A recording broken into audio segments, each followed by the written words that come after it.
વૈષ્ણવ સત્સંગમાં ગઈકાલે આપણે વસુદેવજીએ જે સ્તુતિ કરી હતી 10 શ્લોકોમાં એનો અર્થ સહિત રસપાન આપણે કર્યું. પછી આપણે દેવકીજીની સ્તુતિના જે 8 શ્લોકો છે એની શરૂઆત કરી હતી. મહાપ્રભુજીએ 8 શ્લોકોની સમરી એમની કારિકાઓમાં સ્ટાર્ટિંગમાં સમજાવી દીધી હતી. એ પણ મેં આપણને શ્રવણ કરાવ્યું. આપણે ગઈકાલે જોયું કે વસુદેવજીએ જે સ્તુતિ કરી હતી એ વેદો અને તંત્ર પ્રમાણે સ્તુતિ કરી, અને જે દેવકીજી સ્તુતિ કરવાના છે હવે એ પુરાણો પ્રમાણે કરે છે સ્તુતિ. હવે વેદો હોય કે પુરાણો હોય, ગમે તે પણ બધા શાસ્ત્રો છે. સ્તુતિમાં જે શાસ્ત્રોના ગૂઢ સિદ્ધાંતો છે એ વ્યાસજીએ બહુ ચપળતાપૂર્વક મૂકેલા છે. એ વસ્તુ આપણે ઘણીવાર કહી ચૂક્યું છું. હવે કદાચ કોઈકને એવો પ્રશ્ન આવે કે ભાઈ આપણે તો સેવાનો માર્ગ, પુષ્ટિ માર્ગ તો સેવાનો માર્ગ છે, આપણા બધા શાસ્ત્રો સાથે શું લેવા દેવા? આ કે એકાદ વૈષ્ણવ મને પ્રશ્ન બી કરેલો એક વખત કે આ બધું જાણવાથી ફાયદો શું છે કે છે, શાસ્ત્રોની વાતો જાણવાથી ફાયદો શું? આવો એક પ્રશ્ન આવ્યો હતો. જો એક વસ્તુ છે કે આ શાસ્ત્રોના સિદ્ધાંતો જાણવાથી મોટામાં મોટો ફાયદો એ છે કે સંસારની અસારતા તમને સમજાય, અને સંસારની અસારતા સમજાશે તો જ ભગવત પ્રેમ પ્રગટ થશે. નહીં તો શું થશે? સેવા બી કરશો તમે અને દુનિયાદારીમાં પણ ફસાયેલા રહેશો. એટલે દૂધમાં દેહમાં બંનેમાં પગ રાખવાનો વારો આવશે. અને ભગવત માર્ગ એ શરણાગતિનો માર્ગ કેવો છે કે સંપૂર્ણપણે શરણાગતિ શ્રી કૃષ્ણની સ્વીકારવાની હોય. તો એ શરણાગતિમાં સહેજ બી કચાશ ન આવે એના માટે આ ભગવત શાસ્ત્રોનું વારંવાર અવગાહન કરવું પડશે. જેનો શબ્દ આપ્યો છે આપણે સત્સંગ, જે આપણે કરી રહ્યા છીએ. હવે જો આપણે એક પ્રશ્ન થાય કે જો આપણો આ સેવા માર્ગ છે, મહાપ્રભુજીનો સિદ્ધાંત છે કે કૃષ્ણ સેવા સદા કાર્યા માનસી સા પરમતા. જો મહાપ્રભુજીને ખાલી એમ જ કહેવાનું હોત કે તમે કૃષ્ણની સેવા જ કર્યા કરો, તો પછી એમને બીજા 16 ગ્રંથો કે બીજા અષ્ટકો કે બીજા નિબંધ વગેરે ગ્રંથો એવું ઘણું સાહિત્ય મહાપ્રભુજીએ પ્રકટ કર્યું છે. શા માટે કર્યું હોય? જો એક જ વસ્તુ હોય કે પુષ્ટિ માર્ગ ખાલી સેવાનો જ માર્ગ છે અને બે કૃષ્ણ સેવા સદા કર્યા ગઈ ને મહાપ્રભુજી અટકી ના ગયા હોત. તો મહાપ્રભુજી વાકપતિ છે, વાણીના પતિ છે. મહાપ્રભુજીએ અનેકવિધ શાસ્ત્રોનું સર્જન કર્યું છે, જેથી તમને આ એક વસ્તુ મહાપ્રભુજીની વાત નહીં, તમે આપણા સનાતન સંસ્કૃતિમાં અનેક ઋષિ મુનિઓ થઈ ગયા. તમે જુઓ દરેક ઋષિ મુનિઓએ, એટલે દરેક એટલે મોટાભાગના ઋષિ મુનિઓએ પોતાની જે અનુભૂતિઓ થયેલી છે એનું શાસ્ત્રો દ્વારા વર્ણન કરવામાં આવ્યું છે. કેમ? તો આ બધું જાણવાથી આપણું ચિત્ત સતત એક કૃષ્ણમાં લાગેલું રહે. કે તો શું થાય કે ગીતામાં પણ ભગવાને કીધું છે અભ્યાસેન તું કૌંતેય વૈરાગ્યને ચ ગૃહ્યતે. અભ્યાસ અને વૈરાગ્યથી જ તમારે આ બધું તમારો વિશ્વાસ સંપાદન થશે. મનને કંટ્રોલ કરી શકશો. આ કે મેઇન તો મન છે. તો આ શાસ્ત્રોની વાતો આપણને જે કરવાની જરૂર ઊભી થઈ છે એ તમને એનું મુખ્ય તાત્પર્ય આપણને મેં સમજાવ્યું. હવે આપણો માર્ગ જે પુષ્ટિ માર્ગમાં છે એમાં શાસ્ત્રોનું ખૂબ પ્રમાણ વધારે છે. હવે એની સામે તમે ઇસ્કોન મીન્સ કે ચૈતન્ય સંપ્રદાય તમે જુઓ તો ચૈતન્ય મહાપ્રભુજી એ કોઈ શાસ્ત્રો લખ્યા નથી. જે શાસ્ત્રો એ લોકોમાં છે એ બધા એમના અનુયાયીઓને લખેલા છે. જ્યારે આપણા ત્યાં કેવું છે કે વલ્ભાચાર્યજી મહાપ્રભુજી શાસ્ત્રો, મેજોરિટી શાસ્ત્રો વલ્ભાચાર્યજી મહાપ્રભુજી પ્રગટ કર્યા, અને પછી એમના જે વંશજો થયા એમણે એના પર ટીકાઓ લખી અથવા થોડુંક સાહિત્યનું સર્જન કર્યું છે. પણ જ્યારે ચૈતન્ય સંપ્રદાયમાં તો બધું જ સાહિત્ય એમના સેવકોએ તૈયાર કરેલું છે. ચૈતન્ય મહાપ્રભુજીનું કોઈ છે જ નહીં. આ શાસ્ત્રના યોગદાનમાં હતું. તો આ બંને હવે એમને તો શું જે માર્ગ જે બતાવ્યું છે એ સંકીર્તનનો માર્ગ છે, આપણો જે માર્ગ છે એ સેવાનો માર્ગ છે. પણ સંકીર્તનનું માધ્યમ પકડો કે સેવાનું માધ્યમ પકડો, મુખ્ય વાત તો એક જ આવે છે કે તમારું ચિત્ત સદૈવ કૃષ્ણમાં લાગેલું રહેવું જોઈએ. અને શાસ્ત્રો ભણવાની જરૂર એટલે જ છે કે આપણું ચિત્ત સંસારમાં ડૂબતું હોય તો આપણને આ બધી વસ્તુની ખબર હોય કે ભાઈ આ કૃષ્ણ એ જ સર્વોપરી તત્વ છે, કૃષ્ણમાંથી જ આ જગતનું સર્જન થયું છે, કૃષ્ણમાં જ પાછું વિલીન થવાનું છે. આ જે કૃષ્ણ છે, આ જગત છે એ જ કૃષ્ણનું સ્વરૂપ છે. તો આ વસ્તુ વારંવાર થસાવવા માટે અનેકવિધ શાસ્ત્રોનું સર્જન મહાપુરુષે કરેલું છે. મહાપુરુષે. હવે આપણો વલ્લભ સંપ્રદાયની તમને એક વસ્તુ કહું કે વલ્લભ સંપ્રદાયનું માન અન્ય સંપ્રદાયો પાસે ઘણું જ મોટું છે. મેં એનો અનુભવ કરેલો છે એટલે હું તમને કહું છું. એવું ના માનશો કે આજે 500 વર્ષ થઈ ગયા છે એટલે ધીરે ધીરે આજે પરિસ્થિતિ એવી નિર્માણ થઈ. મેં કેટલાક કીધેલું કે બીજા સંપ્રદાયવાળા વલ્લભ સંપ્રદાયને નીચી દ્રષ્ટિએ જુએ છે, પણ ના, એવું નથી. હું મારા અનુભવની તમને એક વાત કરું. એક વખત લગભગ માનું તો 1996ની સાલ હતી અને અમે લીલી પરિક્રમા કરવા માટે ગયેલા હતા. તે વખતે યોગેશ્વરજી મહારાજશ્રી વડોદરાવાળા એમની જોડે અમે યાત્રા કરતાં કરતાં બરસાનાથી નજીકમાં જ પ્રેમ સરોવર છે ત્યાં અમે ગયા. બરસાના અને નંદગામની વચમાં જ આવે. આમ તો બરસાનાથી નજીકમાં જ છે પણ નંદગામ જવાના રોડ પર પ્રેમ સરોવર આવે છે. ત્યાં શ્રી ગુસાઈજીની બેઠક પણ છે. પ્રેમ સરોવરના ઘાટ પર એક બંગાળી સાધુ, ગૌડીય સંપ્રદાયનો સાધુ, ત્યાં એ મહારાજ બેઠેલા હતા, સાધુ મહારાજ. હવે એને જેવી ખબર પડી કે ભાઈ વલ્લભ વંશજ આ વૈષ્ણવની જોડે વલ્લભ વંશજ પધાર્યા છે, એ સાધુ ઇમિડિયેટલી ઊભા થયા, યોગેશ બાવાના ચરણોમાં એને આખા સાષ્ટાંગ દંડવત પ્રણામ કર્યા. એ સાધુ ઊભા થયા, એને 2 હાથથી 2 કાન પકડ્યા, પાછા હાથ જોડ્યા, પાછા 2 હાથ અવળા હાથે કાન પકડ્યા, પાછા હાથ જોડ્યા, પાછો એ સાધુ યોગેશ બાવાના ચરણોમાં દંડવત પ્રણામ કર્યા, સાષ્ટાંગ દંડવત પ્રણામ કરે છે. પાછા ઊભા થયા, પાછા 2 કાન પકડ્યા, પ્રણામ કર્યા, 2 હાથ અવળા કરીને ફરીથી કાન પકડ્યા, પ્રણામ કર્યા, પાછા દંડવત પ્રણામ કર્યા.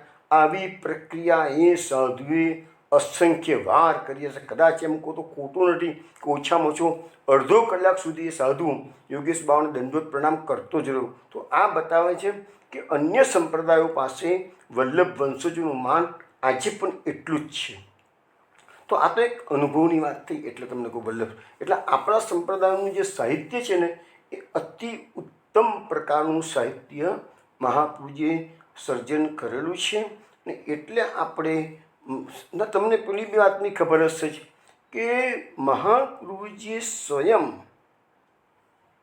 10મ સ્કંદના 40મા અધ્યાયમાં અક્રૂર સ્તુતિના જે સુબોધનીજીમાં અંતિમ જન્મના લક્ષણો બતાવ્યા છે એમાં એક લક્ષણ આ પણ છે કે શ્રી કૃષ્ણના સ્વરૂપને યથાર્થ જાણવાની જિજ્ઞાસા.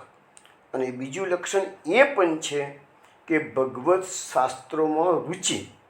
તો ભગવત શાસ્ત્રોમાં રુચિ જો મહાપ્રભુજી આ લખ્યું હોય તો આપણે તો મહાપ્રભુજીના અનુયાયી છે, આપણે તો માનવું જ પડશે ને કે ભગવત શાસ્ત્રોમાં રુચિ. પછી આપણે એમ કહીએ કે ના અમારે તો સેવાનો માર્ગ છે એટલે અમારા બધાની કંઈ જરૂર નથી, તો એ વસ્તુ બધી મહાપ્રભુજીના સિદ્ધાંત તો વિરુદ્ધમાં થઈ ને.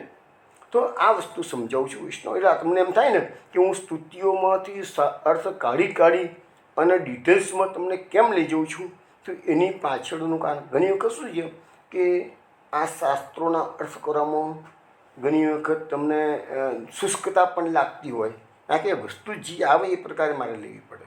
એવું નહીં માનવાનું કે આ વસ્તુ કંઈ બરાબર નથી, કારણ કે શાસ્ત્ર એટલે શાસ્ત્ર.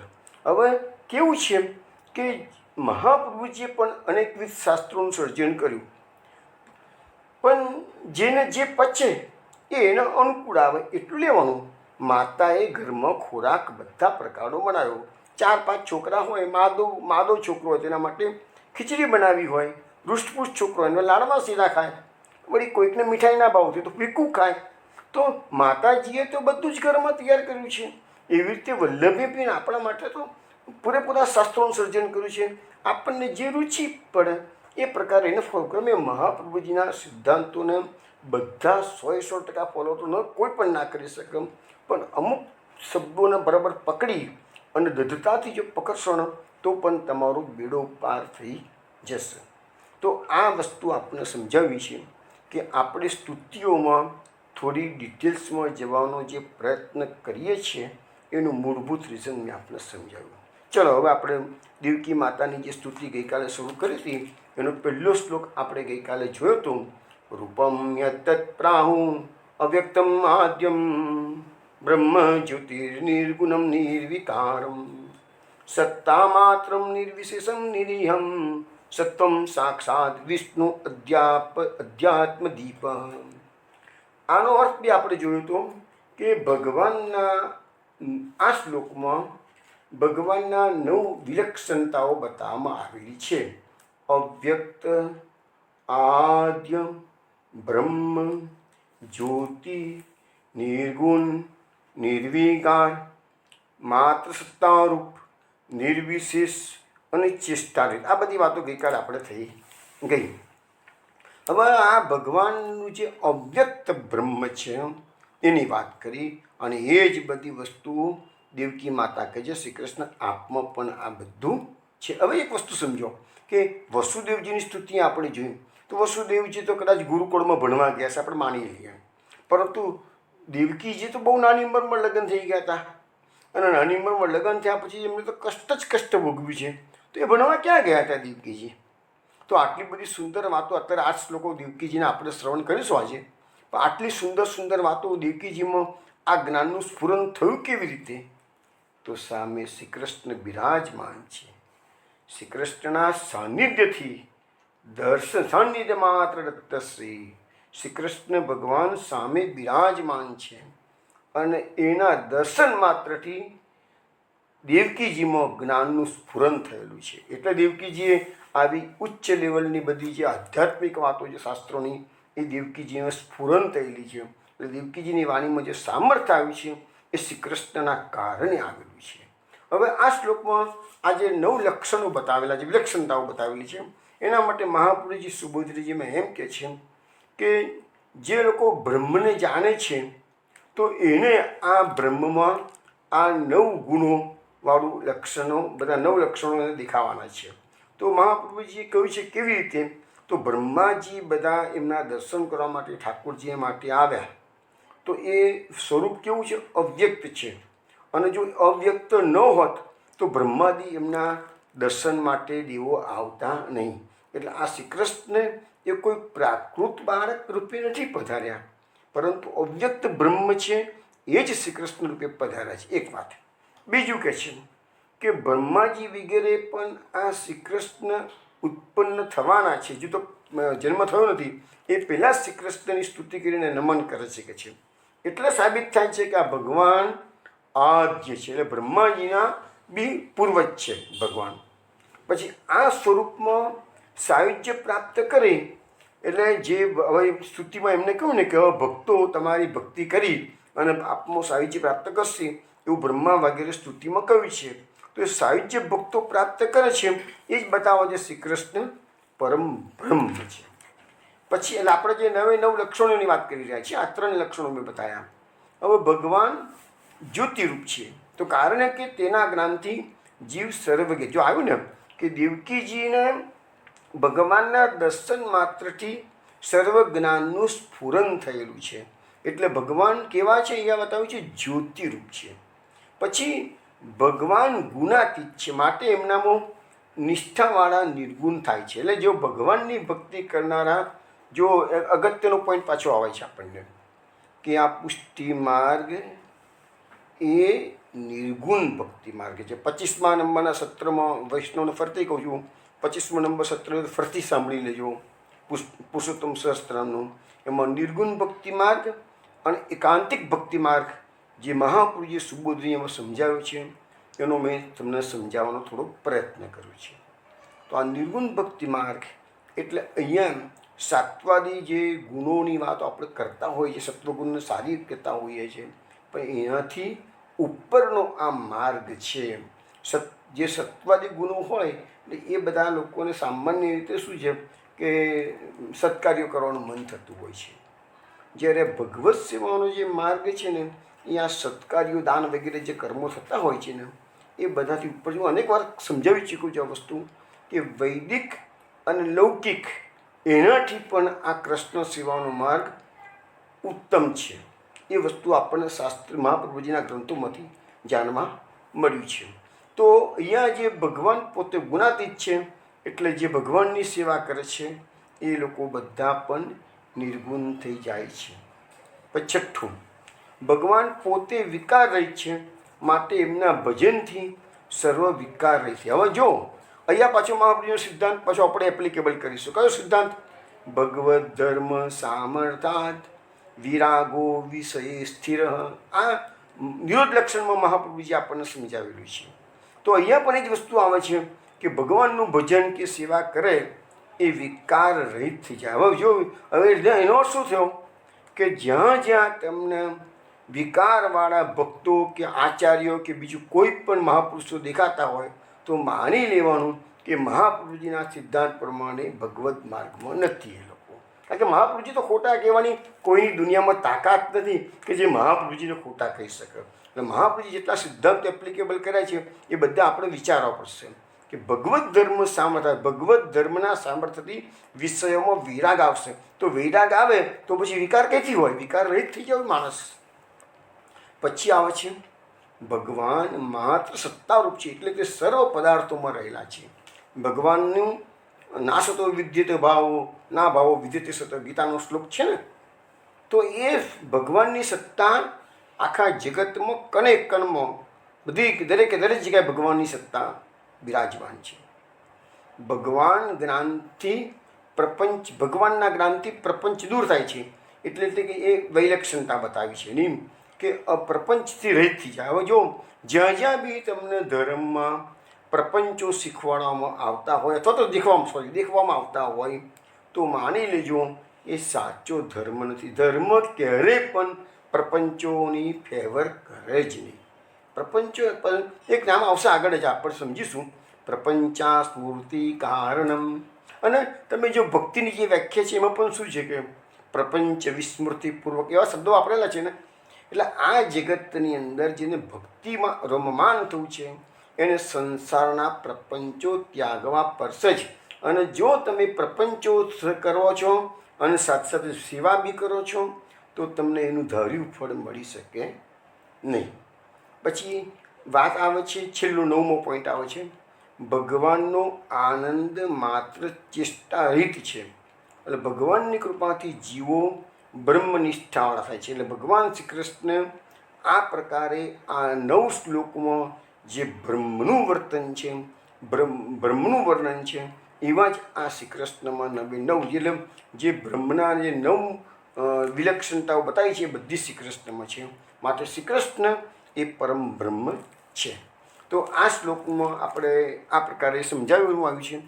હવે એના પછીનો શ્લોક આપણે લઈએ. નષ્ટે લોકે દ્વિપ્રાર્ધાવસાને મહાભૂતેષુ આદિભૂતમ ગતેષુ વ્યક્તે વ્યક્તમ કાલ વેગેન યાતે ભવાનિક શિષ્યતે અશેષ સંજ્ઞ. આનો અર્થ એવો થાય છે, દેવકી માતા કહે છે કે બ્રહ્માજીનું આયુષ્ય કેટલું છે તો 2 પરાર્ધ. 2 પરાર્ધ એટલે કે 100 વર્ષ. 100 વર્ષ એટલે કયા? આપણા 100 વર્ષ નહીં હો, બ્રહ્માજીના 100 વર્ષ. એની ગણતરી મેં પત્રાવલીમાં કરેલી છે, એટલા રિપીટ નથી કરતો. હવે બ્રહ્માજીનું આયુષ્ય પૂર્ણ થાય તેના સમગ્ર સૃષ્ટિનો લોકનો નાશ થઈ જાય અને પૃથ્વી વગેરે મહાભૂતોનો આદિભૂતોમાં પ્રવેશ થાય છે. અને કાલના વેગને લીધે વ્યક્તનો અવ્યક્તમાં પ્રવેશ થાય છે. ત્યારે સર્વ સંજ્ઞાઓવાળા આપ જ એક બાકી રહો છો. જ્યારે પૃથ્વીનો પ્રલય થઈ જાય તે વખતે ભગવાનમાં આખું જગત, બધું બ્રહ્માંડ ભગવાનમાં સમાઈ જાય છે, ભગવાનના ઉદરમાં સમાઈ જાય છે. અને ભગવાન પોટી જાય છે. હવે એ બ્રહ્માજીનો જે સમય પૂરો થાય 100 વર્ષનો, એ જે પ્રલય આવે છે એનું નામ આપ્યું છે શ્રીમદ ભાગવતમાં પ્રાકૃતિક પ્રલય. શ્રીમદ ભાગવતના 12મા સ્કંદના 4થા અધ્યાયમાં 4 પ્રકારના પ્રલયોનું વર્ણન કરવામાં આવ્યું છે: નિત્ય, નૈમિત્તિક, પ્રાકૃતિક અને આત્યંતિક. હું તમને એકદમ શોર્ટમાં સમજાવી દઉં તો નિત્ય પ્રલય, અત્યારે આપણે વાત કરવાની છે પ્રાકૃતિક પ્રલયની, એ હું તમને ડિટેલ્સમાં કહું છું, બાકીની વાત તમને શોર્ટમાં સમજાવું. નિત્ય પ્રલય કોને કહેવાય? તો ક્ષણે ક્ષણે જગત બદલાય છે. આપણું શરીર 1 સેકન્ડ પહેલાં જે હતું એ આજે નથી. 5 વર્ષનું બાળક અને 50 વર્ષનો વ્યક્તિનો તમે જુઓ ચહેરો, એ જ 5 વર્ષનું બાળક જ્યારે 50 વર્ષનું થાય તો એનો ચહેરામાં કેટલો ચેન્જીસ આવે છે? તો કોઈ કહી શકશે કે ચેન્જ કયા દિવસે કઈ ક્ષણે આવ્યો? ના, કારણ કે ક્ષણે ક્ષણે આપણા શરીરમાં હજારો કોષો મરે છે, હજારો કોષો નવા ઉત્પન્ન થાય છે. એટલે આપણું શરીર કે આ જગત બધું જ પરિવર્તનશીલ છે. એટલા માટે એને એ જે પ્રલય થયો 1 સેકન્ડ પહેલાંનું જગત અત્યારે બીજી સેકન્ડે નથી, તો એના માટે એને નિત્ય પ્રલય થયા કરે છે સંસારનો. બીજો નૈમિત્તિક પ્રલય. નૈમિત્તિક પ્રલય કોને કહેવાય? કે બ્રહ્માજીનો જ્યારે 1 દિવસ પૂરો થાય, એ બ્રહ્માજીનો 1 દિવસ કોને કહેવાય? તો આ ચતુર્યુગી જે આપણી 4 યુગો છે, અત્યારે કળિયુગ ચાલી રહ્યો છે, તો સતયુગ, ત્રેતા, દ્વાપર અને કળિયુગ, આ 4ને એક ચતુર્યુગી કહેવાય. એ ચતુર્યુગી ક્યારે પૂરી થાય? તો 43 લાખ અને 20,000 વર્ષો જાય તાના આ ચતુર્યુગી પૂરી થાય. એમાં કળિયુગના 4,32,000 છે, એમાંથી હજુ તો 5,000ના સમથિંગ વર્ષ ગયેલા છે. હવે એવા જે ચતુર્યુગી છે એવી કેટલી 1,000 વાર પસાર થઈ જાય ત્યારે બ્રહ્માનો 1 દિવસ પૂરો થાય. અને બ્રહ્મા પછી સૂઈ જાય તો એ બ્રહ્માનો એ જે પ્રલય આવે છે એને નૈમિત્તિક પ્રલય કહેવાય છે. એમાં આખું બ્રહ્માંડ નાશ પામતું નથી, પરંતુ મહરલોક, જનલોક, તપલોક અને સત્યલોક બચે છે, અને બાકીના બધા લોક નાશ પામી જાય છે.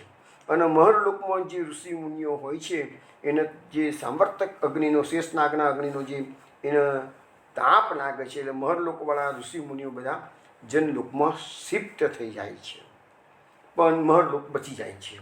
પણ મહરલોકથી નીચેના આપણે 14 માળનું બ્રહ્માંડ છે આપણું, એમાં મહરલોક, જનલોક, તપલોક અને સત્યલોક 4 બચી જાય છે.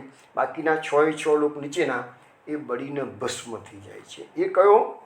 એ નિમિત્તિક પ્રલય કીધો. હવે અત્યારે બ્રહ્માના 100 વર્ષ પૂરા થાય.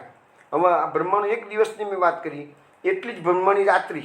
1 દિવસ એટલે બ્રહ્માનો 1 દિવસ એટલે કલ્પ કહેવાય છે. એ બધી વાતો આપણે થઈ ગયેલી છે. એક કલ્પની અંદર 14 મનુઓ બદલાઈ જાય છે, 14 મન્વંતર પૂરા થયા છે. અત્યારે એવું કહેવાય છે કે બ્રહ્માજીનો અને દ્વિપરાર્ધ, બે પરાર્ધ એટલે શું છે? બ્રહ્માજીના પહેલા 50 વર્ષના પરાર્ધ કહે છે અને બીજા 50 વર્ષના પણ પરાર્ધ કહે છે. એટલે 2 પરાર્ધ ભેગા કરો એટલે બ્રહ્માજીના આયુષ્યના 100 વર્ષ પૂરા થયા કહેવાય. એટલે બ્રહ્માજીની પછી મુક્તિ બળી જાય, અને બ્રહ્માજી મુક્ત થઈ જાય પછી નવો બ્રહ્મા આવે, એના પછી નવા બ્રહ્માનું સ્થાન એ જગ્યા પર. એટલે બ્રહ્મા એક પોસ્ટ છે. હવે એમ કહેવાય છે કે અત્યારે જે બ્રહ્મલોકમાં બિરાજમાન છે એનું આયુષ્ય 1 પરાર્ધનું પૂરું થઈ ગયું છે, બીજો પરાર્ધ શરૂ થઈ ગયો છે, અને બીજો પરાર્ધનો પહેલો કલ્પ અને પહેલા કલ્પનો પહેલો દિવસ અત્યારે ચાલી રહ્યો છે, અને પહેલા દિવસની અંદર 7મો મન્વંતર ચાલી રહ્યો છે. આ વાત આપણને સમજાવવામાં આવેલી છે. હવે અહીંયા દેવકી માતા આ લોકો બધા નાશ પામી જાય છે. એ પ્રાકૃતિક પ્રલયની અત્યારે દેવકીજી વાત કરી રહ્યા છે. એટલે પ્રાકૃતિક પ્રલય વિશે હું તમને થોડીક વધારે માહિતી આપું છું. પણ એના પછી આત્યંતિક પ્રલય કોને કહેવાય છે? જે જીવાત્માનો મોક્ષ થઈ જાય, આ જીવાત્માના જન્મ મરણના ચક્કરમાંથી મુક્ત થઈ જાય, કાયમ માટે ભગવત પ્રાપ્તિ થઈ જાય, તો એ જીવાત્માનો એ આત્યંતિક પ્રલય. એ જીવાત્મા માટે જ, બધા માટે નહીં. બાકીના બધા પ્રલય બધા માટે છે, પણ આત્યંતિક પ્રલય તો પર્ટિક્યુલરલી એ જીવ માટેનો છે. આવી રીતે શાસ્ત્રોમાં 4 પ્રલયના વર્ણન કરવામાં આવેલા છે. હવે આપણે જે વાત કરીએ છીએ ને એ પ્રાકૃતિક પ્રલયની વાત કરી છે. શાસ્ત્રોમાં જે પ્રાકૃતિક પ્રલય વિશે જે થિયરી આપવામાં આવેલી છે એ થોડીક તમને સમજાવું છું.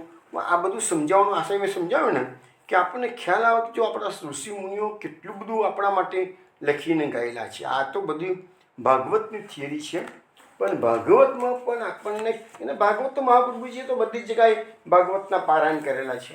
એટલે આપણે ભાગવતમાં જ્યાં સુધી મળતું હશે વસ્તુ ત્યાં સુધી ભાગવતમાં પહેલું આપણે જોઈશું, અને ભાગવતમાં નહીં હોય તો જ અન્ય પુરાણ કે બીજી કોઈ જગ્યાએ એની માહિતી મેળવવાનો પ્રયત્ન કરીશું.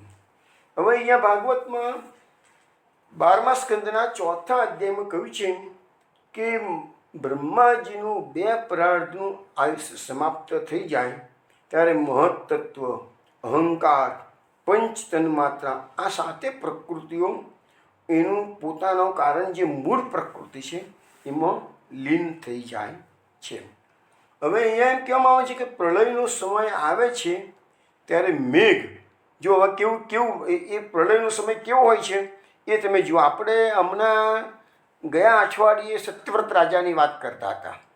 તો સત્યવ્રત રાજાને તો 7 દિવસ પહેલાં ભગવાને એને કહી દીધું કે હવે પ્રલય થવાનું છે તો તમે બધી તૈયારી કરો, બરાબર છે.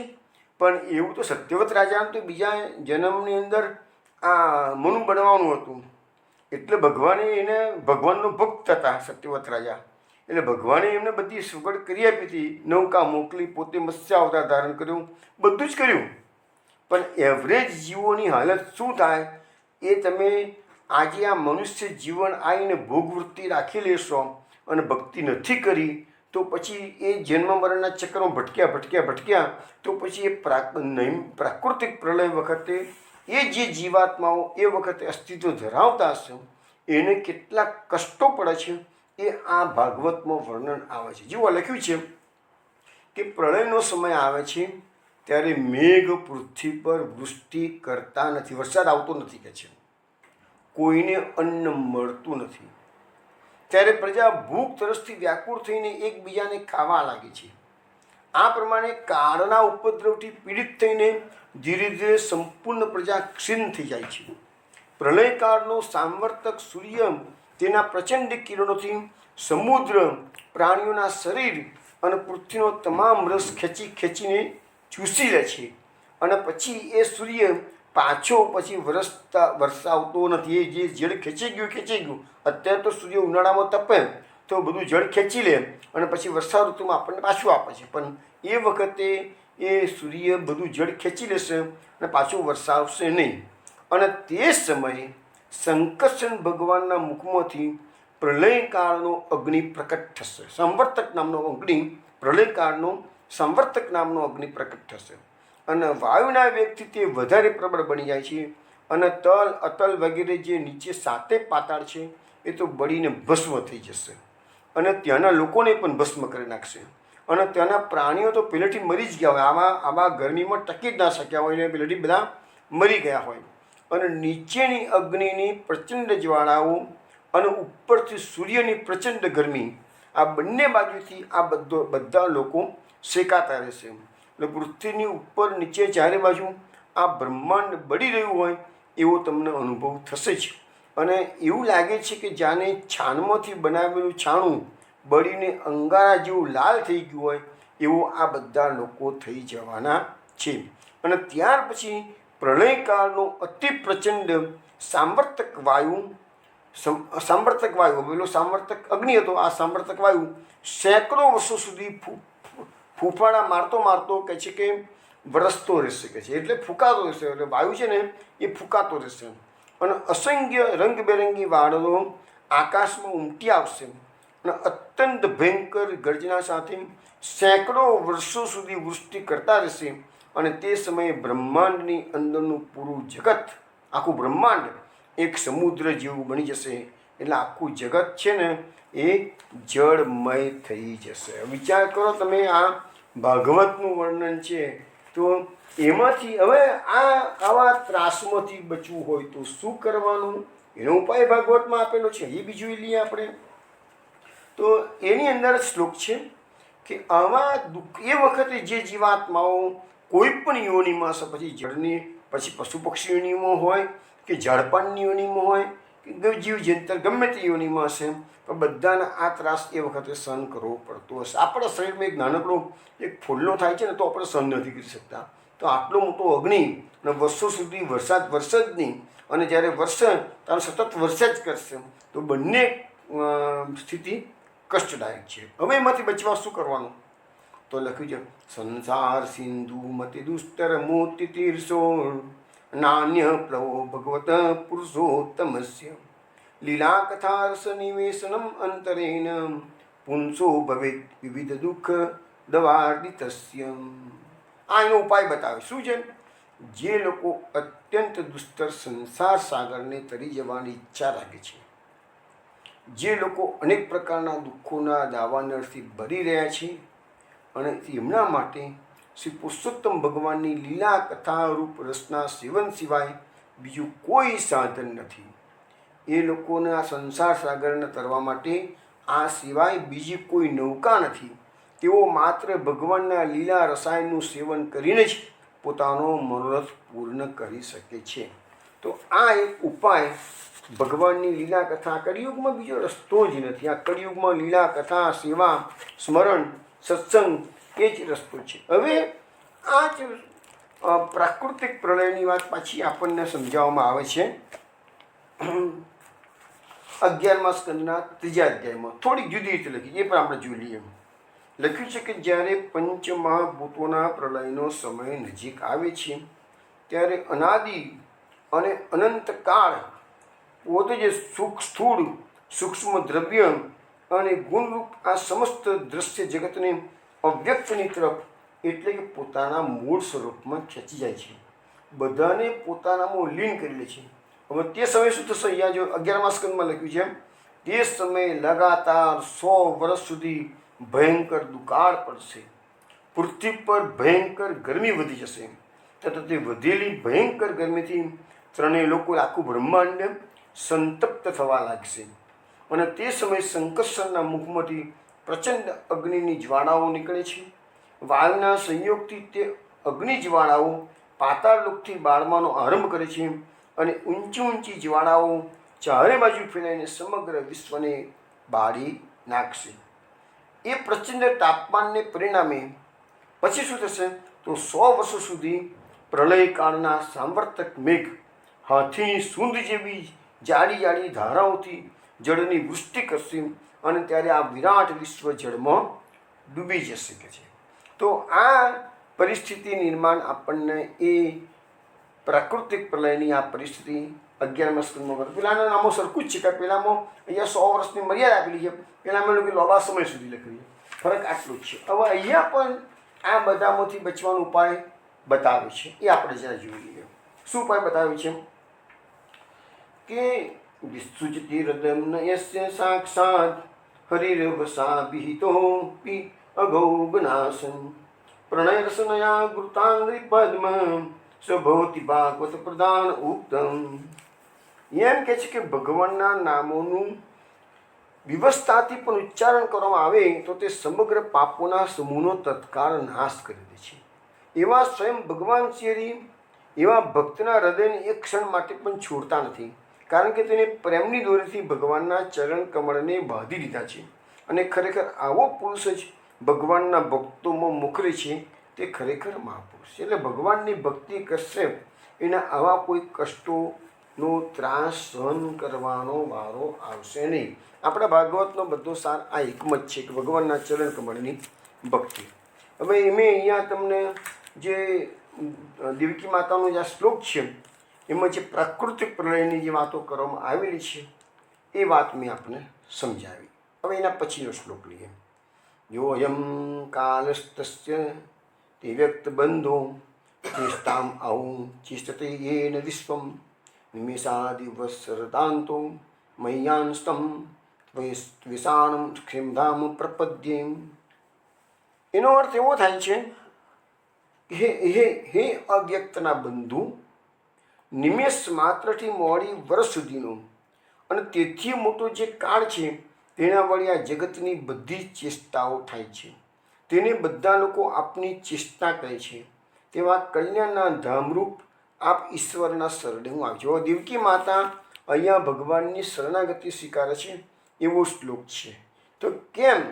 તો અહીંયા જે પેલા અગાઉના શ્લોકમાં આપણે પ્રાકૃતિક પ્રલયની વાત કરી, તો આ શ્લોકની અંદર માતા દેવકી માતા આ કાળની વાત કરે. જે કાળ બધાને ભરખી જાય છે એ કાળ કેવો છે? તો નિમેષ એટલે ક્ષણ માત્રથી મળીને વર્ષ સુધીનો, અને વર્ષ કરતાં પણ મોટું. આ કે કાળની ગણતરી તો બધી આપણે અનેક વાર વાત થઈ ગયેલી છે, અને પત્રાવલીમાં પણ મેં કાળની ગણતરીઓ લખીને મોકલેલી છે. તો એ જે કાળ છે એ તો પહેલાં બી કહેલું છે કે કાળ કોણ છે? ભગવાનનો નોકર છે. તો એ આ જગતની બધી ચેષ્ટાઓ એ કાળ વખત થાય છે, અને એ બધા લોકો આપની ચેષ્ટા કહે છે, પણ એ કાળની ચેષ્ટા છે ભગવાનની. કે કાળ એ ભગવાનનું સ્વરૂપ જ છે. અને તેવા કલ્યાણના ધામરૂપ આપ ઈશ્વરના શરણે. ભાઈ ભગવાન કેવા છે? તો એ શબ્દ વાપરે છે ક્ષેમધામ. ક્ષેમ એટલે કલ્યાણ, અને ધામ એટલે ભગવાન એનું કલ્યાણ કરનારા છે એમ.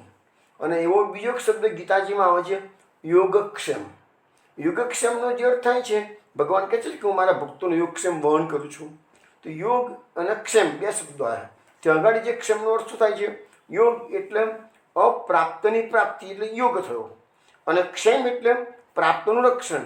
ભગવાન બે કાર્ય કરે છે. ભગવાન ભક્તને જે જરૂરી છે વસ્તુ અને એની પાસે છે નહીં તેને પ્રાપ્ત કરાવી આપે છે, અને ભગવાનના ભક્ત પાસે જે વસ્તુ છે અને એને જરૂરી છે એનું રક્ષણ પણ કરે છે, પ્રાપ્તનું રક્ષણ કરે. તો ભગવાન અહીંયા બે કાર્ય કરે છે, યોગ અને ક્ષેમ. અહીંયા બે શબ્દો છે, ક્ષેમ અને ધામ. પણ અહીંયા જે ક્ષેમ શબ્દ છે એનો અર્થ થાય છે કલ્યાણ. હવે આ દેવકીજી મહાબુદ્ધિ સુબોધિનીજીમાં કહે છે કે દેવકીજી કહે છે કે આ કાળ જે બધાનું નિમિત્ત છે તે આપ જ છો.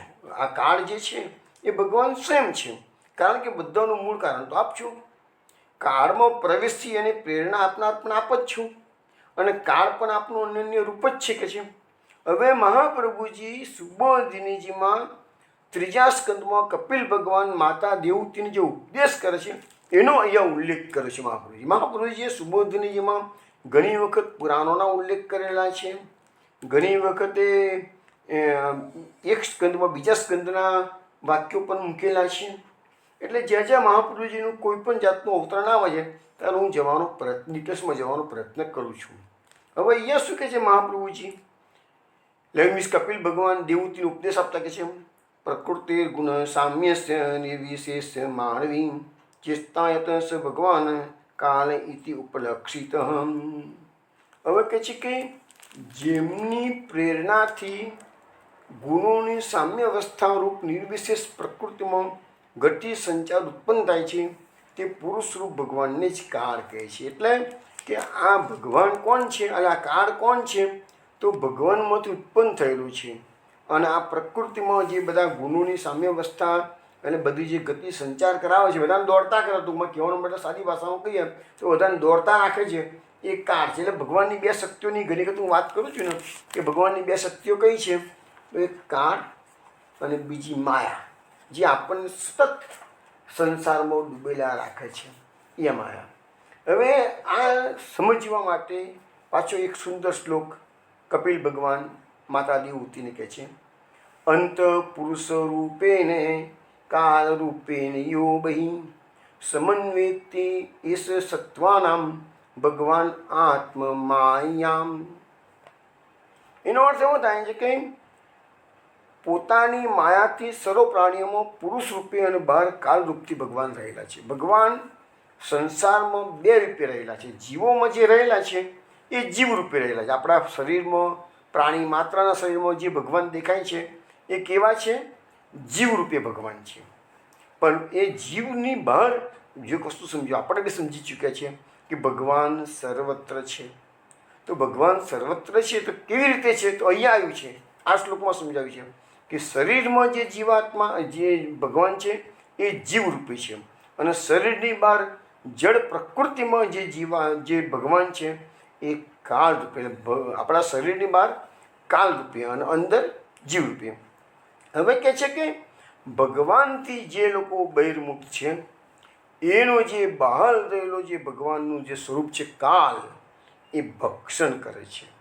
અને જે ભગવાનના ભક્તો અંતર્મુખ થયા, ભગવાનનું સ્વરૂપ જે અંદર છે, હૃદયમાં છે, એ અંતર્મુખ થઈને એના દર્શન કરે છે, તો એનો અંદર રહેલા જે ભગવાન છે એ જીવાત્માને પ્રફુલ્લિત કરે છે, આનંદમય જીવન કરી નાખે છે.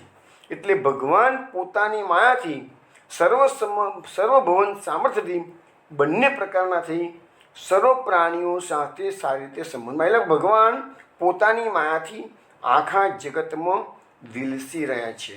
એટલે એ પ્રાણીઓને બહાર કાલમાં લય પામે છે અને અંદર પુરુષમાં લય પામે છે. એટલે બંને રીતે લય થાય છે, કો તો કાલમાં થશે, કો તો ભગવાનમાં. તો કાલ ભયજનક છે અને અંદર જે જીવાત્માની સાથે ભગવાન રહેલા છે એ અભય આપનારા છે. તો આ પણ પાછી આપણને થિયરી તો સમજાવવામાં આવેલી છે. હવે આપણે એના પછીનો શ્લોક લઈએ.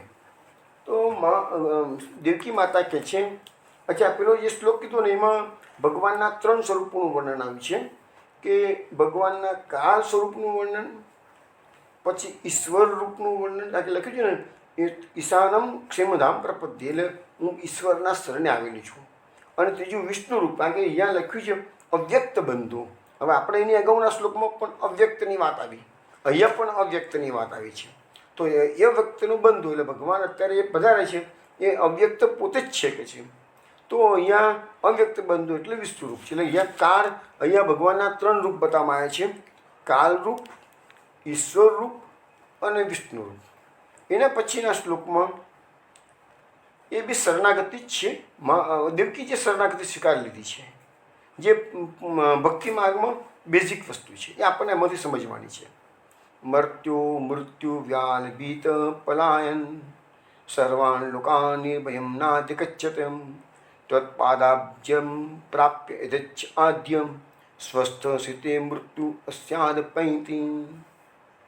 આનો અર્થ એવો થાય કે મૃત્યુરૂપી સાપથી ડરીને માનવી સર્વલોકમાં ભાગતો ફરે. કારણ કે મૃત્યુનો ડર તો બધાને હોય છે, પણ ક્યાં એને નિર્ભયતા પ્રાપ્ત થશે? તમે કોઈ પણ વ્યક્તિને એવું કીધું છે કે ભાઈ એવું સાંભળ્યું છે કે હું આ કરું છું એટલે મને મૃત્યુ આવવાનું નથી, મેં મૃત્યુ પર વિજય પ્રાપ્ત કર્યો છે? તમને ક્યાંય ગમે તેમાં તમે ગુરુ કરેલા હોય, ગમે એટલા આચાર્યને તમે માનતા હો, ગમે તો મોટો સમર્થ મહાપુરુષ આ દુનિયામાં પાક્યા હોય, તો મૃત્યુ તો એને પણ આવેલું છે. ભલે એટલું કે એ લોકોનું મૃત્યુ મંગલકારી હોય છે, પણ એમને બી જે અવધિ લઈને જે પૃથ્વી પર એ મહાપુરુષો પધાર્યા છે એની અવધિ તો નિશ્ચિત જ છે. શંકરાચાર્ય શંકરોનો અવતાર આપણે કહીએ, પણ 32 વર્ષનું આયુષ્ય હતું. મહાપુરુષજી 52 વર્ષ ભૂતપૂર્વ બિરાજ્યા, ચૈતન્ય મહાપુરુષજી 48 વર્ષ ભૂતપૂર્વ બિરાજ્યા. કારણ કે ભગવદ આજ્ઞા થાય એટલે એમને જે કાર્ય માટે ભગવાને પૃથ્વી પર મોકલ્યા હોય એ કાર્ય પૂરું થયું પછી બોલાવી દે. તો મહાપુરુષોની પણ અવધિ નિશ્ચિત હોય છે. તો અહીંયા તો આપણે તો બધા સામાન્ય જીવો છીએ, તો આપણે પણ અહીંયા આ મૃત્યુથી આપણે બચી શકવાના નથી. તો આપણને કોઈ નિર્ભયતા, મૃત્યુમાંથી નિર્ભયતા કોઈ નહીં આપી શકે. એટલે આપણા સામાન્ય રોગો પણ આપણા આચાર્યો હોય કે જેને તમે મહાન માનતા હો, એ લોકો રોગો નથી મટાડી શકતા, તો તમને મૃત્યુમાંથી કોણ છોડાવવાનું છે? એટલે આ બધાની શરણાગતિ તો એકમાત્ર શ્રી કૃષ્ણની છે. શ્રી કૃષ્ણમાં જ એ સામર્થ્ય છે. અને એ બધું આપણને આજે હું તમને સમજાવીશ કે કૃષ્ણ તમને મૃત્યુમાંથી કેવી રીતે છોડાવી શકે છે. બધી વાતો આજે આવશે. પણ આ શ્લોકનો અર્થ કરે છે આપણી ઈચ્છાથી આપણા ચરણ કમળ પ્રાપ્ત કરીને સ્વસ્થ થઈને શાંતિ સુઈ છે. ભગવાનના ભક્તો આ કાલથી ગભરાતા નથી, મૃત્યુથી ગભરાતા નથી, કારણ કે ભગવાનના ચરણ કમળની પ્રાપ્તિ કરી દીધી છે. એટલે મૃત્યુ આવા ભક્તોથી દૂર થાય. આપણે જો તમે ધ્રુવજીનું એક્ઝામ્પલ ઘણી વખત કોટ કરું છું ને, કે ધ્રુવજીએ મૃત્યુના મસ્તક પર પગ મૂકી અને વૈકુંઠમાંથી આવેલા વિમાનો બેસ્યા છે. તો ધ્રુવજીની પાસે મૃત્યુ આવ્યું તો ખરું, પણ ધ્રુવજીએ મૃત્યુને માન આપ્યું છે. અને મૃત્યુના મસ્તક પર પગ મૂકી અને વિમાનમાં ધ્રુવજી વિરાજમાન થાય. એવું ભાગવતમાં વર્ણન 4થા સ્કંદમાં આવશે. હવે અહીંયા આપણને સમજવામાં આવે છે કે ભગવાને આ જગતની અંદર આ કાળનું જે પ્રતીક છે કોણ છે? તો સર્પ છે. સર્પ છે જે તમે જુઓ છો એ કાળનું પ્રતીક બતાવવામાં આવ્યું. એવું મહાપુરુષે સુબુદ્ધિજીમાં લખ્યું છે. એટલે લોકોમાં ઇન્દ્રિય દ્વારા જેનું જ્ઞાન થતું નથી એવો ભય ઉત્પન્ન કરનાર કાળનું જ્ઞાન એની પ્રતિમા રૂપી આ સાપ દ્વારા થાય છે. સાપ એ કાળનું એક પ્રતીક જ છે. એટલે અને એટલે આપણા જ્યોતિષશાસ્ત્રમાં પણ તમે જુઓ ને તો એક યોગ આવે છે, કાળ સર્પ યોગ. એ બધા એનાથી ગભરાતા હોય છે. આ યોગમાં જે લોકોનો આવો યોગ આવ્યો હોય એ બિચારા હેરાન પરેશાન થઈ જતા હોય છે. આ જ્યોતિષશાસ્ત્રની વાત છે. પણ અહીંયા બે શબ્દો પકડ્યા છે મહાપુરુષે, કાળ અને સર્પ. કાળ એટલે મૃત્યુ. હવે મહાપ્રભુજી આજ્ઞા કરે છે કે 3 પ્રકારના જીવોનું કાળ તરત ભક્ષણ કરતું. જો મહાપ્રભુજી શબ્દો પકડજો, તરત ભક્ષણ એટલે મૃત્યુ કે કાળ તો દુનિયાભરના બધા જીવોનું ભક્ષણ કરશે. કહે છે ને કે જાતસ્ય ધ્રુવો મૃત્યુ ધ્રુવમ જન્મ મૃતસ્ય છે.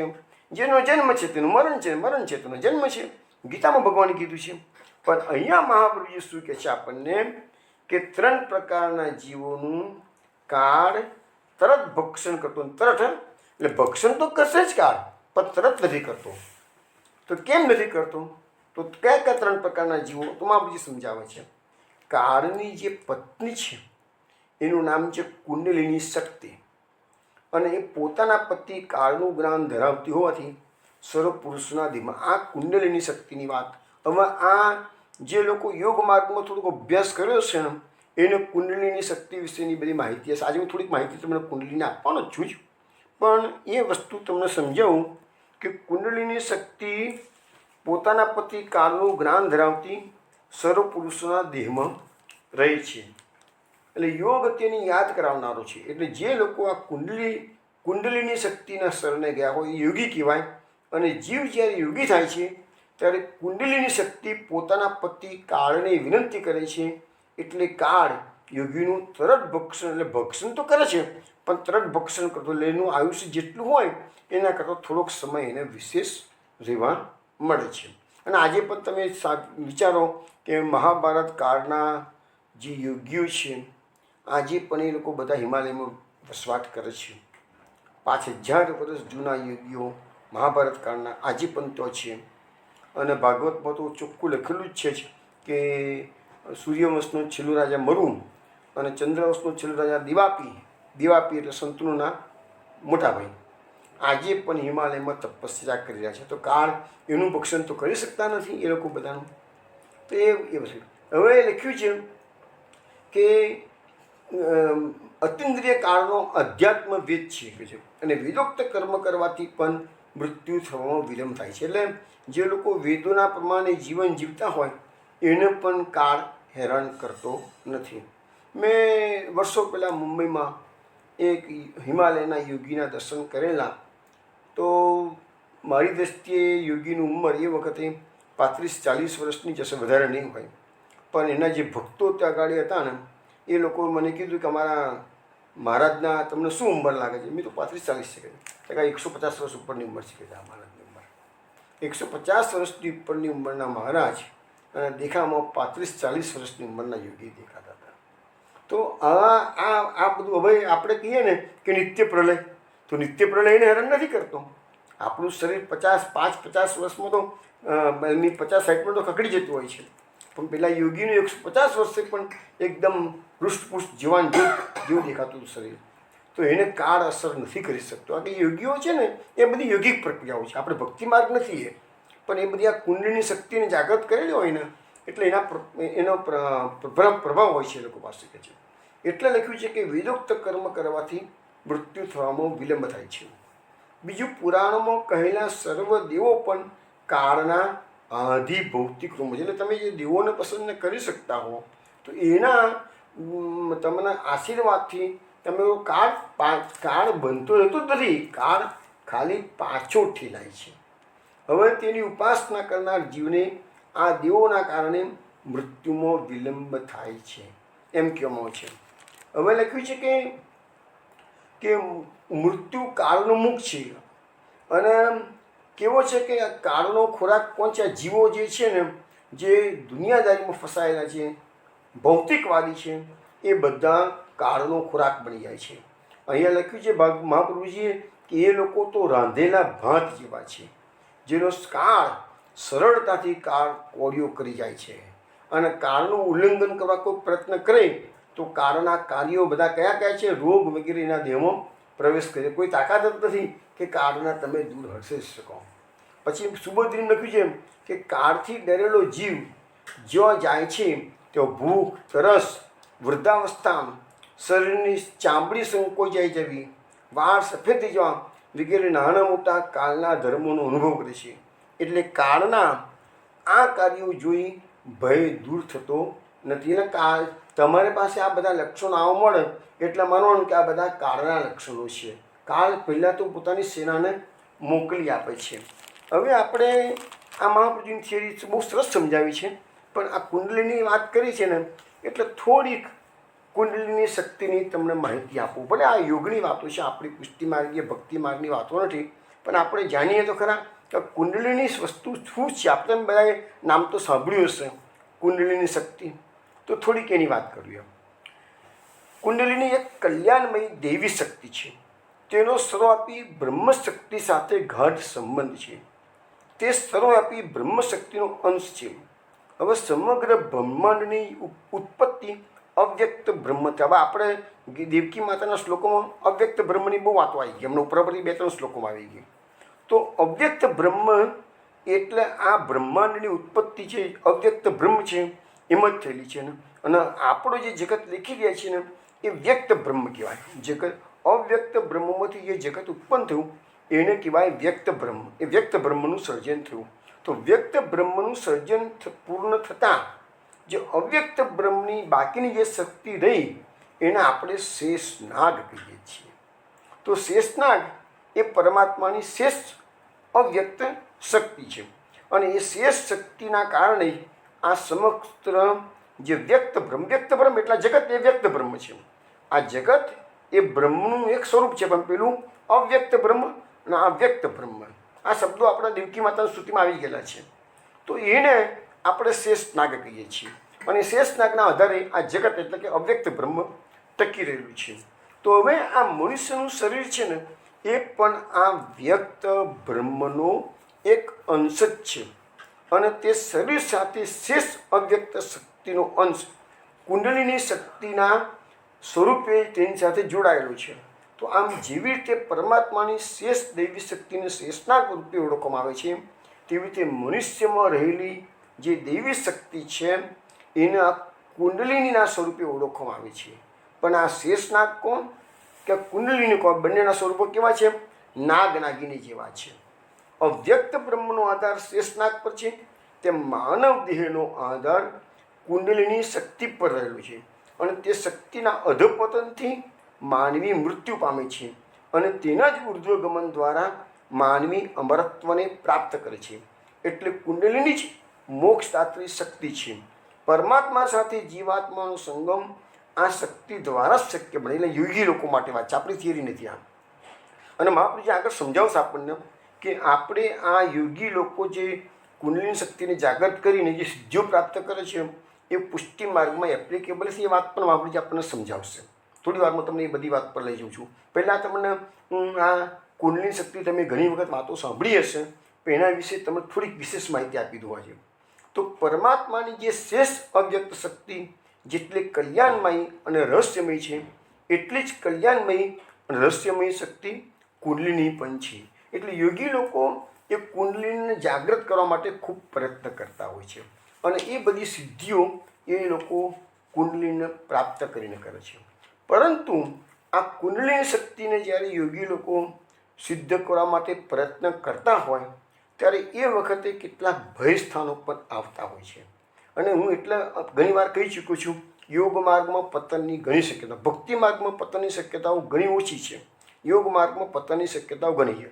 પરંતુ યોગ માર્ગમાં જે અનુભવો થાય છે ને એનું પણ સુંદર વિવરણ કાયાવરણવાળા રાજર્ષિ મુનિએ કરેલું છે. એ થોડું એક અનુભવ એમનો છે ને એ હું તમને શ્રવણ કરાવું. તમને ખ્યાલ આવે યોગ માર્ગના અનુભવો કેવા હોય છે.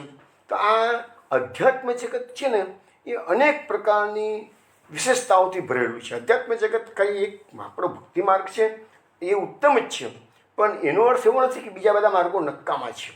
આપણો માર્ગ ઉત્તમ પણ બીજા નક્કામાં છે એવું તો નહીં માનવાનું કોઈ છે.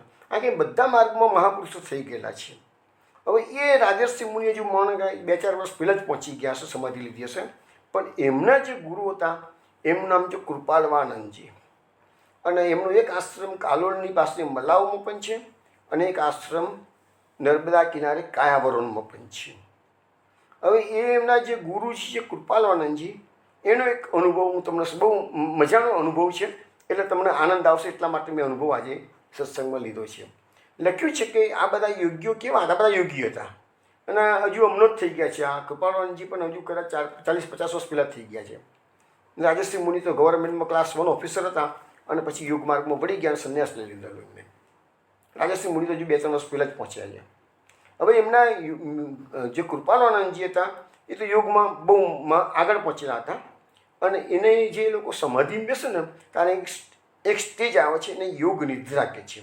તો યોગ નિદ્રાની અંદર એમને જે અનુભવ થયો એનું વર્ણન, સુંદર વર્ણન કર્યું છે. યોગ જેવી રીતે આપણે સૂઈ જઈએ ત્યારે આપણને નિદ્રા આવે તો આપણને સપના આવે છે અને સપનામાં આપણે કંઈ ના કંઈ પહોંચી જઈએ છીએ.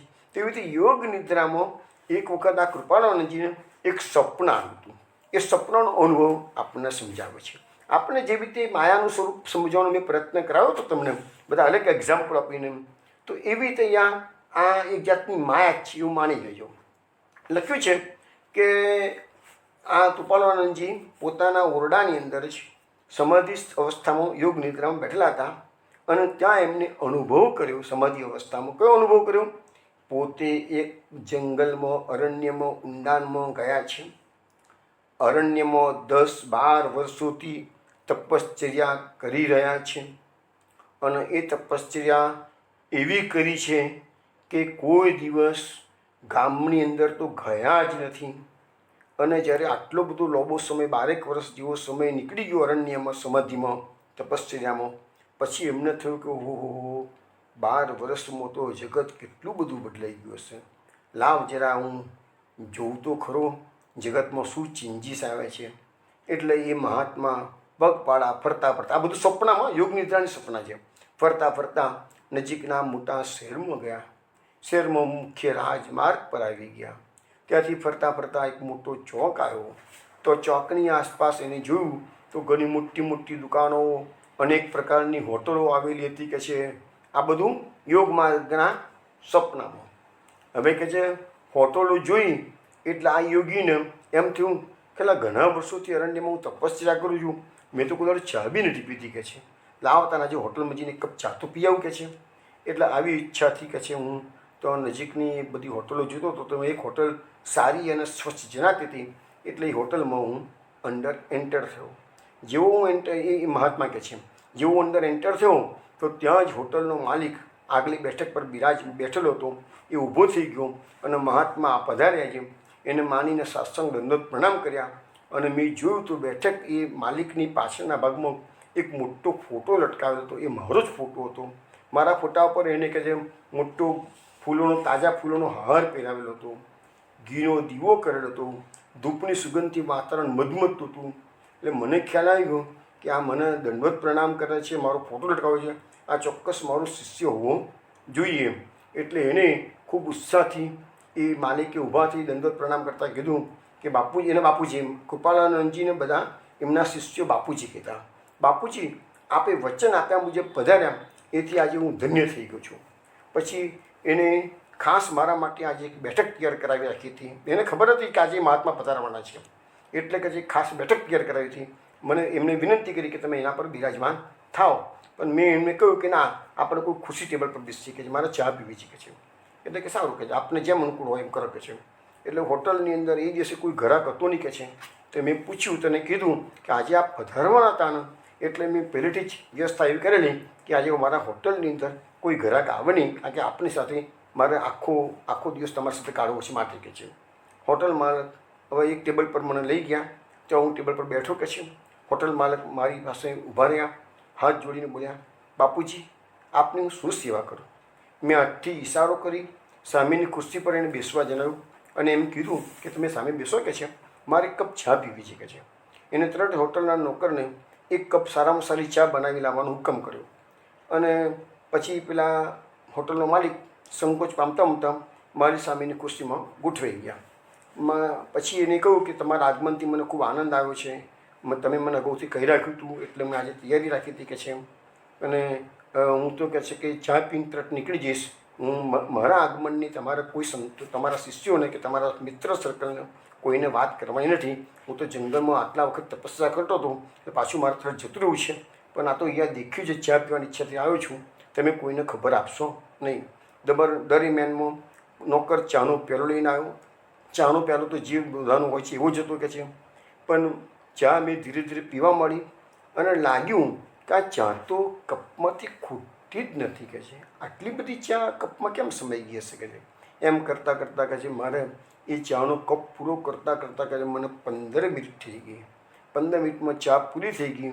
એટલે પછી હોટલના માલિકે પૂછ્યું, બાપુજી આપની બીજી શી સેવા કરું? એટલે મેં કહ્યું કે યાર ઘણા વર્ષોથી મેં સિગરેટ નથી પીધી કે છે, મને એક સિગરેટ પીવડાવી દે કે છે. એટલે તરત જ હોટલના માલિકે વ્યવસ્થા કરી મેં સારામાં સારી એક સિગરેટ મને પીવા માટે આપી કે છે. મેં સિગરેટ સળગાવી હોટલમાં અને મેં લહેરથી ધૂમ્રપાન કરવા લાગ્યો કે છે. અને આ ચાની માફક જ આ સિગરેટ પણ એટલી સિગરેટ તો જે સાઇઝની છે એટલી જ હતી, પણ હારી પૂરી થાય જ નહીં કે છે. તો મારો સિગરેટ પીતા પીતા કે છે 15 મિનિટ થઈ ગઈ છે. આમ અડધો કલાક મારો હોટલમાં નીકળી ગયો. પછી હું જવા માટે ઊભો થયો. હોટલ માલિકે મને થોડો આગ્રહ કર્યો, પણ મેં ના પાડી કે ભાઈ અડધો કલાક થઈ ગયો છે એટલે મારાથી વધારે ના બેસાય કે છે. એટલે હું હોટલની બહાર નીકળવા માટે દરવાજા તરફ ગયો. હવે એ હોટલનો દરવાજો જમીન દરવાજો તો મોટો હતો અને કાચ લગાવેલો હતો, આર પાર બધું જોઈ શકાય. અને જેવો મેં કાચમાંથી બહાર નીકળવા માટે જઉં છું અને ત્યાં જોઉં છું તો કાચમાંથી બહાર જોયો તો હજારો માણસો બહાર એકઠા થયેલા હતા અને બધા જાણે કે આતુરતાપૂર્વક મારી રાહ જોઈ રહ્યા હોય એવું મને લાગ્યું. એટલે મેં એમાં તો કેટલાક વિદેશીઓ હતા, ફોટોગ્રાફરો હતા, કેમેરો લઈને બધા ઊભા હતા કે છે. એટલે મેં હોટલ માલિકને આશ્ચર્યથી પૂછ્યું કે ભાઈ મેં તમને ના પાડી હતી, કોઈને ખબર ના આપશો હું આજે આવ્યો છું, તો આટલા બધા લોકો અહીંયા ભેગા થઈ ગયા અડધો કલાકમાં, આટલા બધા લોકોને ખબર કેવી રીતે પડી ગયા છે? તેને કહ્યું કે મેં અડધો કલાક તારી હોટલમાં કાઢ્યો છે, તો આટલો બધો સમયમાં આટલા બધા લોકોને ખબર કેવી રીતે આપી કે છે? તાનો હોટલ માલિક હસીને બોલ્યો, બાપુજી આપ માત્ર અડધો કલાક મારી હોટલમાં નથી રોકાયા, આપ તો પૂરા 2 માસથી આ હોટલમાં રોકાયા છે. આપને એક કપ ચા પીતા પીતા 1 મહિનો લાગ્યો, આપને એક સિગરેટ ફૂટતા ફૂટતા 1 મહિનો લાગ્યો. આમ પૂરા 2 માસથી મારી હોટલમાં તમે રોકાયેલા છો અને મેં કોઈને ખબર આપી નથી, પણ ધીરે ધીરે દેશ વિદેશમાં બધે સમાચાર પહોંચી ગયા કે એક કપ ચા પીતા પીતા મહાત્માને 1 મહિનો લાગ્યો. એટલે દેશ વિદેશના ફોટોગ્રાફરો, પત્રકારો બધા અહીંયા હાજર રહ્યા છે. તમે બોલ્યા તો ખરા કે ચા ખૂટતી જ નથી કે છે, તમને 15 મિનિટ લાગી, હકીકતમાં બંને વસ્તુમાં 2 મહિના નીકળી ગયા કે છે. એટલે કહે છે કે આટલા ચમત્કારના ખબરો આખા વિશ્વમાં ફેલાઈ ગયા. દેશ વિદેશના આટલા બધા લોકો આપણા દર્શન માટે ઘણા દિવસથી આતુરતાપૂર્વક બહાર રોજ ઘણા દિવસથી બહાર ઊભા હતા, ક્યારે મહાત્મા બહાર પધારે, ક્યારે મહાત્મા બહાર પધારે કે છે. એટલે હું જે લખે છે મહાત્મા કે જેવો હું બહાર નીકળ્યો તો બધા લોકો બાજુ પર હટી ગયા, નમ્રતાપૂર્વક મને જવા દીધો, ઘણા પગે લાગ્યા. વિદેશીઓ, પત્રકારો, ફોટોગ્રાફરો મારા ફોટા ખેંચ્યા, તસવીરો ખેંચી કે છે, પુષ્પવૃષ્ટિઓ કરી, ફૂલના હાર પહેરાયા. અને જેવો હું એ ભીડની બહાર નીકળ્યો અને ત્યાં મારું સપનું પૂરું થઈ ગયું, ત્યારે મને ખબર પડે છે કે હું તો મારા ખંડની અંદર યોગ નિદ્રામાં બેઠેલો છું. ઉંમર 2 જ કલાક થયા છે. યોગ નિદ્રાનો અનુભવ એમને 2 જ કલાકની અંદર આટલો 12 વર્ષ ગુપ્ત જંગલમાં તપસ્યા કરવામાં ગયા અને હોટલમાં ચા પીતા અને સિગરેટ પીતા 2 મહિના લાગ્યા. તો આ યોગ નિદ્રાનો એક અનુભવ કૃપાળાનંદજીનો એમના શિષ્યએ લખ્યું છે. એ આપણે એટલે કહેવાનો મતલબ કે આપણી જે દુનિયામાં જીવીએ છીએ એમાં કેટલી બધી વિવિધતાઓ છે. કેવા મહાપુરુષો આ થઈ ગયા આપણા ભારત ભૂમિમાં, આ સનાતન સંસ્કૃતિમાં કેવા મહાપુરુષો. અને આ બધી આજકાલની જે વાતો છે, કૃપાળાનંદજી તો 1980ની આસપાસ જ એમને સમાધિ લીધેલી છે. તો વૈષ્ણવો, આજનો સત્સંગ અહીંયા પૂરો કરી છે. કુંડલીની શક્તિની થોડી માહિતી મેં આપી છે, પણ કુંડલીની શક્તિ કરતાં પણ પુષ્ટિ માર્ગ શ્રેષ્ઠ છે એ મહાપ્રભુજી આપણને સમજાવશે. એ વાત આપણે કાલે રાત્રે 8 વાગે કરીશું. જય શ્રી કૃષ્ણ, જય જય શ્રી ગોકુલેશ.